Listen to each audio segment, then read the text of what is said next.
रात के 2:13 हो रहे थे। पूरा गांव सो चुका था। सिर्फ हवा की हल्की सी आवाज और दूर कहीं से कुत्तों की भौंकने की आवाज आ रही थी। तभी अमन के कमरे की खिड़की धीरे से खुद ही खुल गई। उसने आंख खोला और देखा टेबल पर एक पुराना पीला पड़ा हुआ कागज रखा है। पर अजीब बात यह थी, वो कागज उसने वहां रखा ही नहीं था। तो वो कागज कहां से आया? उस कागज पर सिर्फ एक लाइन लिखी थी, तुम फिर आ गए। मुझे लगा इस बार तुम मुझे भूल जाओगे।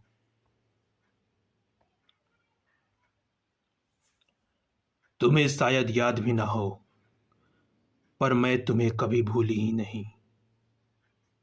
जब तुम पहली बार उस पुराने बरगद के पेड़ के पास आए थे, तुमने सिर्फ हवा महसूस की थी, पर मैंने तुम्हें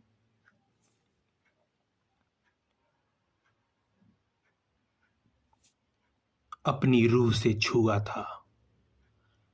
हाँ, मैं वही हूं जिसे तुम लोग डायन कहते हो।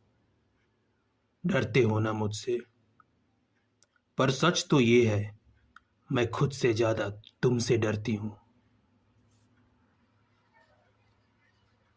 इसलिए नहीं कि तुम मुझे मार दोगे, बल्कि इसलिए कि तुम मुझे भूल जाओगे।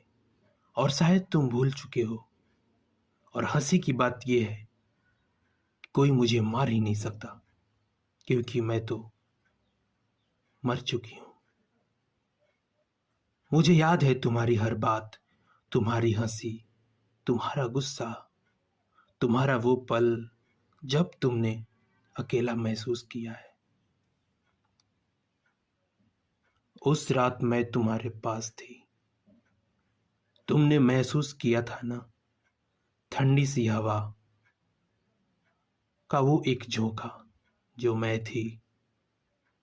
मैं तुम्हें छू नहीं सकती, वरना तुम जल जाओगे, पर मैं तुमसे दूर भी नहीं रह सकती। शायद ये मेरा श्राप है या मेरा प्यार। लोग कहते हैं डायन सिर्फ खून पीती है, पर मुझे तो सिर्फ तुम्हारी यादों में जिंदा रखा है। अगर कभी रात को तुम्हें लगे कि कोई तुम्हें देख रहा है, तो डरना मत, वो मैं होंगी। और मैं तुम्हें कभी छोड़कर नहीं जाऊंगी।